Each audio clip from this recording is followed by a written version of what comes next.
Before every verdict, there are moments the law can't explain. Courtrooms where the air shifts for no reason, empty stations that feel watched, and cases that refuse to stay closed. Some cases end in convictions, others never end. You're watching Creepy Whispered, where real encounters meet real horror. These aren't legends and they aren't campfire stories. These are true court cases and police reports, documented, witnessed, and sworn under oath, yet still defy every reasonable explanation. Let's begin. Story 1. The man who smiled at his own autopsy report. I remember the first time I heard the name Corey Maston. It was early 2011, dead of winter in Lower Michigan, and every local news station was plastered with his face. Mid-30s, shaved head, expression flat and unreadable. He had been arrested for the homicide of a 28-year-old woman named Allison Drake, a case that spiraled into public hysteria because of the brutality involved.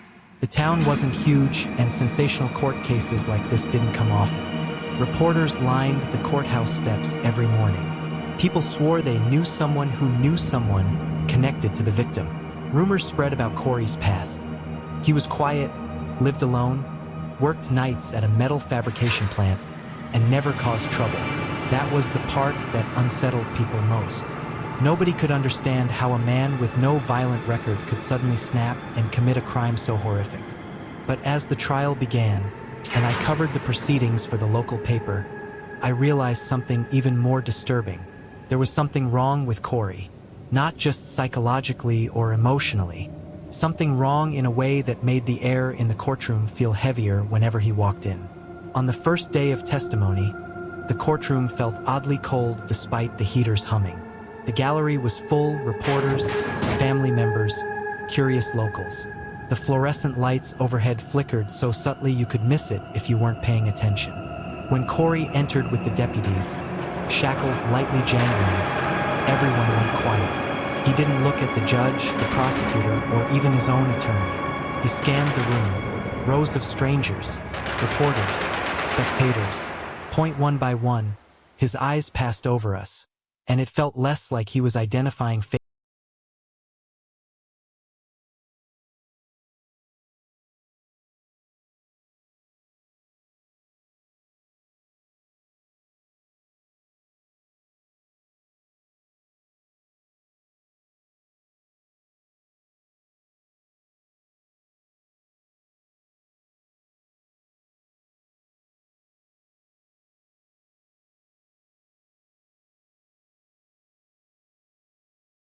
To keep out of public record due to their graphic nature.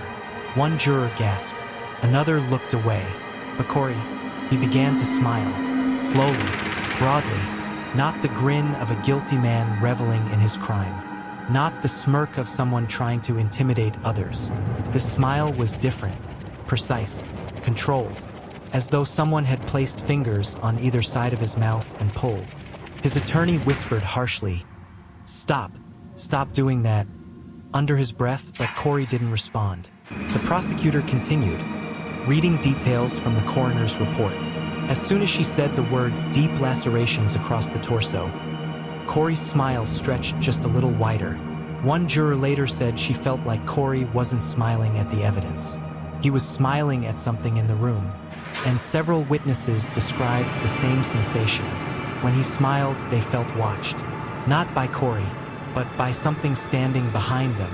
On the fourth day of trial, the autopsy report was introduced. The gallery braced itself.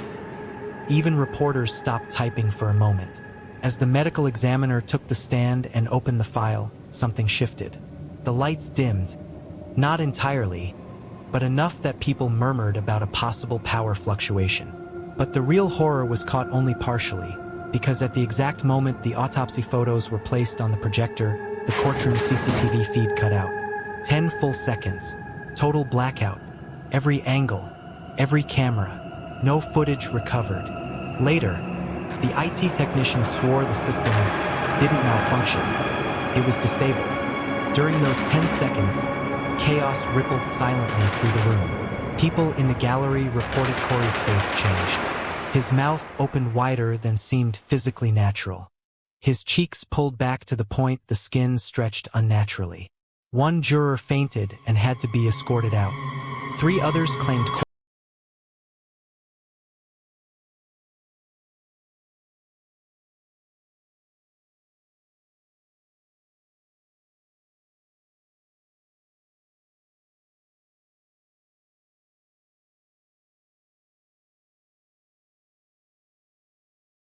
handled Corey after the trial days were the ones who suffered the most. One guard admitted privately that he refused to escort Corey alone after the second week. Because he wasn't really talking to us, he said. He was talking to someone else. Several guards reported hearing him whisper constantly in his cell. Soft, slow murmurs in a tone too low for them to make out. Sometimes he whispered while staring directly at the corner of the ceiling or the crack under the door. One night, a guard walking past the row of cells noticed Corey sitting on the floor, legs crossed, smiling wide in the dark. "Who are you talking to?" the guard asked. Corey looked up, the smile stiff on his face. "He doesn't like when you interrupt," he whispered.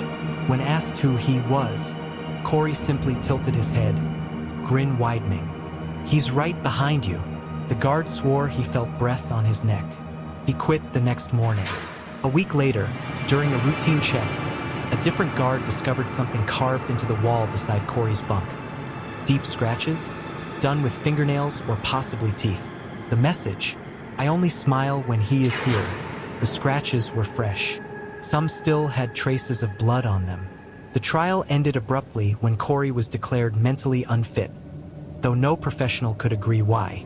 Some psychiatrists claimed he was schizophrenic. Others insisted he was completely sane.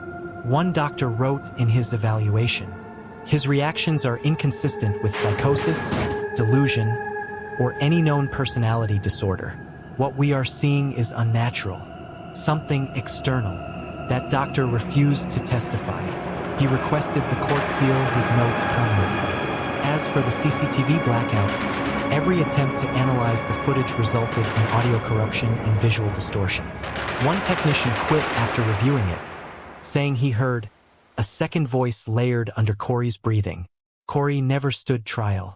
He was transferred to a state psychiatric facility with high security. Before he left, as guards prepared him for transport, Corey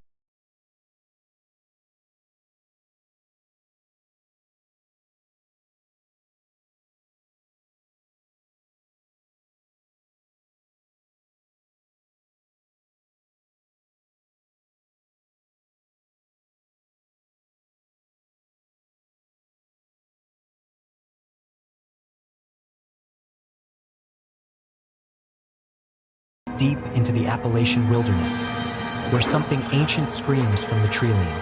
Story 2. The Woman Who Walked Out of the Woods. In the winter of 1997, the small rural county of Dry Ridge, Montana was buried under nearly 6 feet of snow.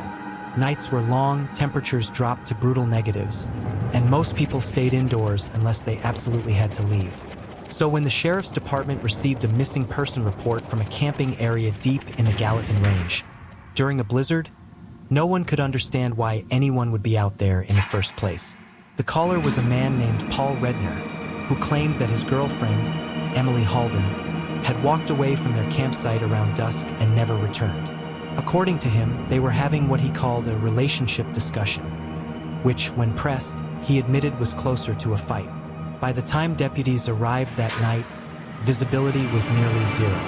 Snow clung to the windshield in thick sheets, and their boots sank almost a foot with every step. The campsite looked abandoned and eerily quiet. The fire had gone out hours earlier, and the surrounding woods were pitch black. The search couldn't safely continue until daylight. Temperatures dropped to -6 degrees Celsius, 21 degrees Fahrenheit, and the department believed Emily was already gone. No one survives long in conditions like that, certainly not an unprepared hiker without gear. But the next morning shattered every reasonable expectation. At sunrise, Sheriff Tillman organized a 6-person team.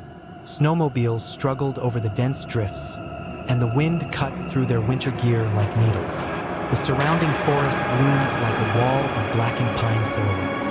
The search grid was tight, thorough, methodical, For the first 3 hours, they found nothing, no tracks, no clothing, no signs of a struggle. Even the fresh snow didn't reveal footprints. It was as if Emily had vanished into the air. But around 10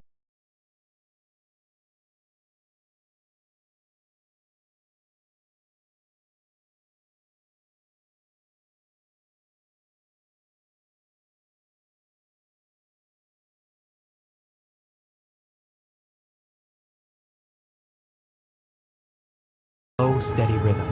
Sarah signaled the others and followed the noise. The tapping stopped when she was about 30 yards from the clearing. The clearing where she spotted a woman, standing perfectly still, facing them. There she was, Emily, standing alone in the center of the clearing, surrounded by untouched snow. She wore nothing more than a thin flannel shirt, jeans, and boots dusted with frost. Her cheeks were pale, but not violently reddened as one would expect from exposure. Her posture was stiff, arms at her sides, head slightly tilted, eyes wide but vacant. What unnerved the deputies most wasn't her appearance. It was her stillness. She didn't shiver, didn't blink, didn't try to move, like she had been standing there for hours waiting.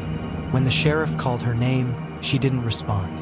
When he approached slowly and touched her shoulder, she turned her head with an eerie smoothness, like her neck didn't resist the motion, and looked directly into his eyes.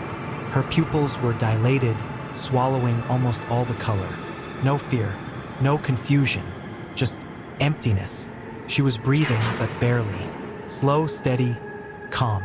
Far too calm for someone who had spent a freezing night alone in the Montana wilderness.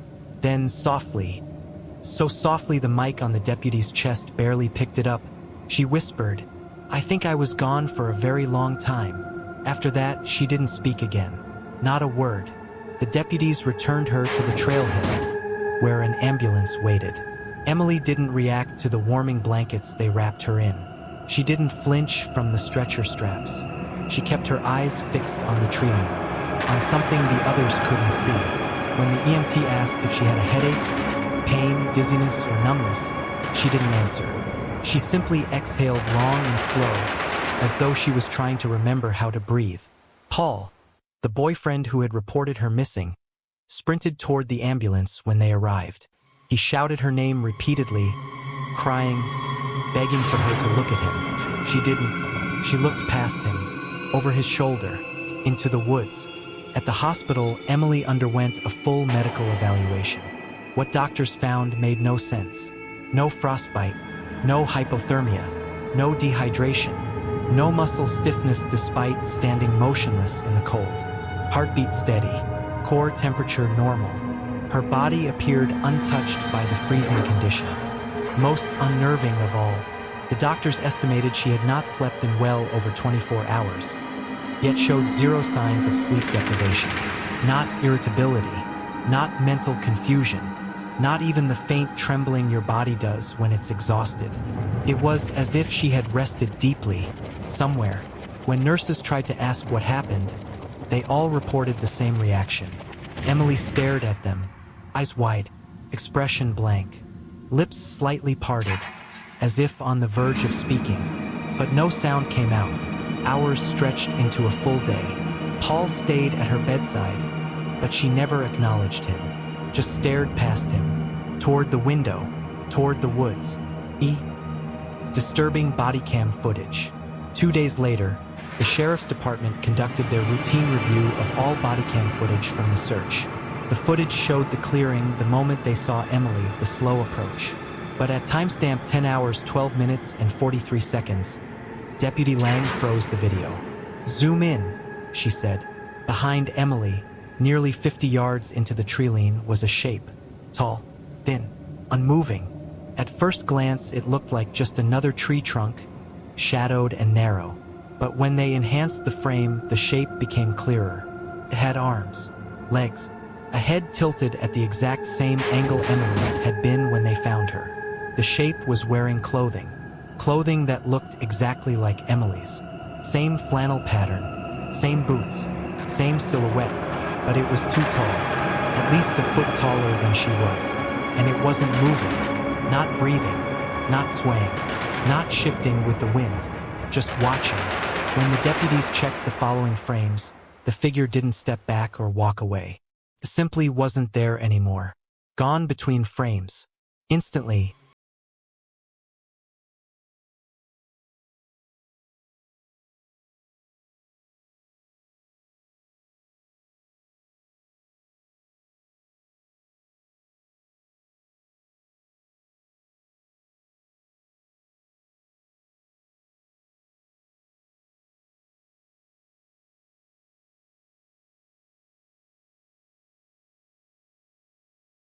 continued nearly half a mile before ending at the remnants of a burned-down cabin. Charred beams, collapsed roofing, and a foundation swallowed by moss and snow. Locals had warned deputies earlier. That place ain't just abandoned, it's cursed ground. The cabin, they later learned, once belonged to the Barber family, who disappeared in 1973. Search teams at the time found no bodies, just the burned remains of the home and scattered items belonging to 3 children. Old-timers said they heard voices near the ruins at night, soft, childish giggling that didn't echo right. The footprints from the clearing led directly to what used to be a back bedroom, a room where the youngest Barber child, a 6-year-old girl named Lila, used to sleep. 2 deputies insisted the snow inside that room looked disturbed, as if something small had laid there, or sat there, or curled up waiting. The sheriff ordered the team to leave immediately. Emily was discharged from the hospital 5 days later. Doctors couldn't justify keeping her. She was stable, physically healthy, and uninjured, but she still hadn't spoken since her single whisper in the woods. Her parents flew in to take her home. Paul tried one last time to talk to her. Her eyes slid past him, unfocused. The sheriff visited just before she left. He asked her if she remembered anything at all, where she went, what she saw, how she survived. Slowly, she turned her head toward the window, a long, deliberate motion. Outside the hospital window was a small cluster of pine trees. She stared at them, expression blank, her lips parted slightly. For a moment, he thought she was about to speak again, but she didn't. Her breath fogged the glass with a single slow exhale. The sheriff left the room unsettled, not because she was silent.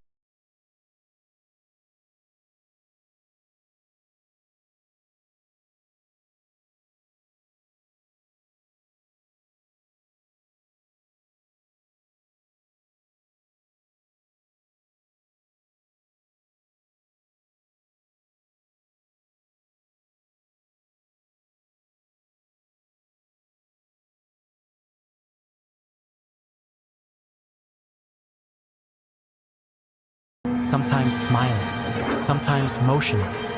Always in the same clothes the deputies found her in, even years later. And sometimes, just sometimes, people swore they saw 2 silhouettes standing together in the trees, one short. Some people walk out of the woods alive. Others wander deeper in and never return. But sometimes they reach out from somewhere in between. One tall, one breathing, one perfectly still. Our next story is about a call for help, a call that came from someone who shouldn't have been able to speak at all. Story 3, Dispatch Line 17, the call that shouldn't have reached anyone. Alabama isn't known for quiet nights. Storms roll in without warning, cicadas scream like broken machinery, and small towns stay awake longer than they should. But on May 6, 2005, the County Dispatch Center in Ridgefield was at its calmest. 3 dispatchers worked the graveyard shift, their monitors glowing in the sterile blue of old fluorescent lights. Nothing moved except the clock's red needle counting the seconds with a slow, tired pulse. At 2:14 a.m., dispatch operator Marlene Carter rubbed her eyes and took another sip of stale coffee. She'd been answering emergency calls for 19 years.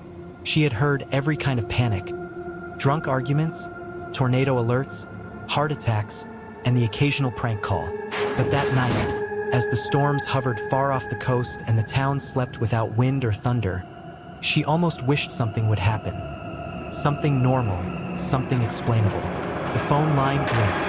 Line 4, incoming, unknown number, a standard sequence, nothing special. Marlene pressed her headset closer and answered with her usual steady tone. 911, what's your emergency? For a moment, she heard nothing but static. Soft static. The kind that sounds almost like someone breathing through cloth. Then a whisper came through, very close to the mic, too close. Mom is sleeping with her eyes open.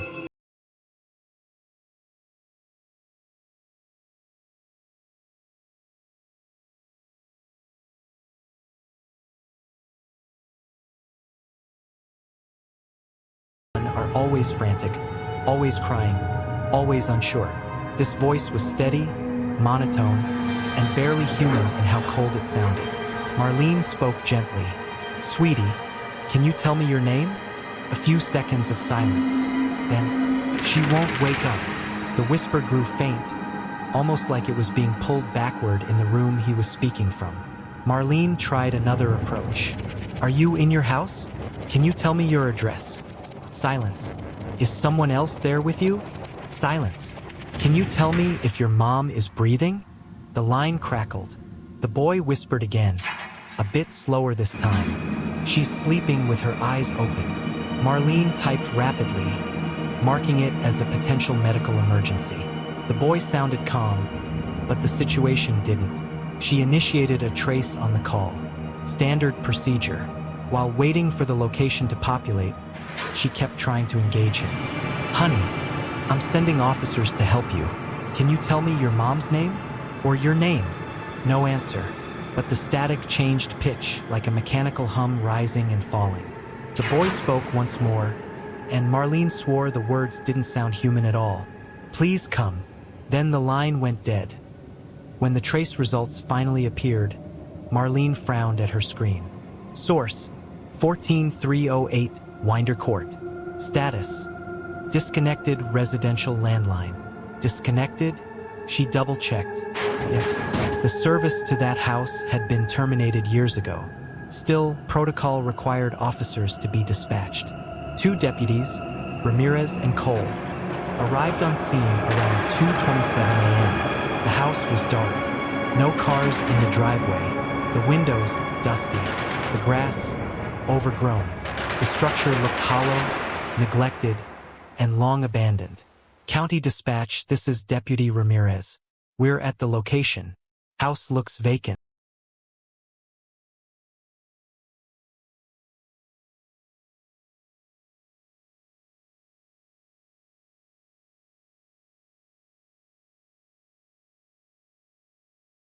Ramirez spoke into the radio again. Dispatch. No one's lived here in a long time. Are you sure about the trace? Marlene hesitated. Positive. That's where the call came from. But even as she said it, her voice trembled. The officers knocked, entered the home, and searched room by room. Furniture was covered in sheets. The kitchen smelled of mold. The wallpaper peeled like shedding skin. Nothing suggested recent occupancy. Finally, after 30 minutes, they cleared the scene. Dispatch, home's clear. Place looks abandoned for years. No child. No adult. No phone either. The jacks are pulled out of the wall. Marlene didn't respond right away. Copy that, she eventually managed. Return to station. She had handled hundreds of strange calls, but nothing like this. And yet, something deep inside told her the situation wasn't over. When the deputies returned, Marlene stayed after her shift to review the recorded call. She listened closely, turning the volume up, filtering out some of the static. And then she noticed something chilling. The boy never took a single breath. Not once. 6 minutes on the line. Whispering sentences. Always the same tone, same cadence. No breathing. No swallowing. No background movement. No ambient sounds. It felt less like a real call and more like someone playing a recording. Someone standing absolutely still. Next, she listened again, this time with the lights off. The silence between words felt artificial, like a machine stitching together audio pieces. And at timestamp 4 minutes and 12 seconds, she heard something faint under the whisper. A second voice, deeper, a slow, dragging inhale. She pulled off her headset, heart racing. She was certain of one thing: this wasn't a prank. The next afternoon, Ramirez and Cole returned to the house. They entered with daylight behind them, boots crunching through dead leaves. Inside, something had changed. "Dispatch, we have tracks." Marlene's breath caught. "Tracks?" Ramirez responded, voice tense. "Small footprints, dusty ones, leading from the hallway into the living room, size consistent with a child." The officers followed the prints until they reached the old rotary phone on the wall. The receiver was dangling. But here's the disturbing part. That phone had no service. The line wasn't just disconnected, the wire leading into the wall was cut. Physically cut. Cole lifted the handset with a gloved hand. Dust fell from it. Looks like nobody touched this phone in years, maybe decades. Yet it was still off the hook. Marlene muttered under her breath. "Impossible." The deputies continued searching the home. The back door was cracked open slightly, as if someone had left in a hurry or slipped inside silently. But they found no child, no mother, no recent presence whatsoever. "Dispatch, this place has been empty for at least 5 years. Maybe more." They left, unnerved, and locked the property behind them. But the story wasn't finished. That night, Marlene requested Old County property and incident records for 14308 Winder Court. She found something buried deep in the archives. In 1999, a fire destroyed part of the home. 2 victims, a mother and her 8-year-old son. Cause: electrical fault near the telephone. Time of death: around 2:15 a.m., the exact time the mysterious call had come through. The report said the fire started in the living room. Investigators found the mother collapsed against the wall, her eyes open, staring at nothing. The boy was found only a few feet away, his hand reaching toward the phone. A cold shiver rippled up Marlene's spine. "Mom is sleeping with her eyes open." Those words weren't describing something new. They were describing the moment he found her, back in 1999. 3 days later, the dispatch center experienced another power hiccup. A flicker of lights, a brownout. The storm system from earlier in the week had finally reached the area. When the system rebooted, Marlene checked the call logs again. Everything looked normal until she reached the bottom. There it was: incoming emergency call. May 6, 2005. Caller ID: unknown.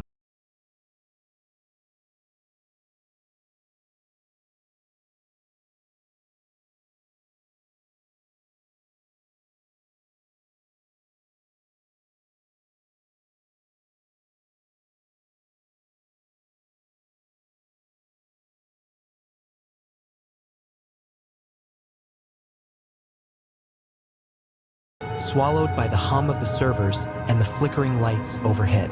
Somewhere, in the static of dead wires and forgotten frequencies, a whisper might have answered. But she would never play the recording again. Not after hearing that second inhale. Not after realizing that voices lost in tragedy don't always disappear.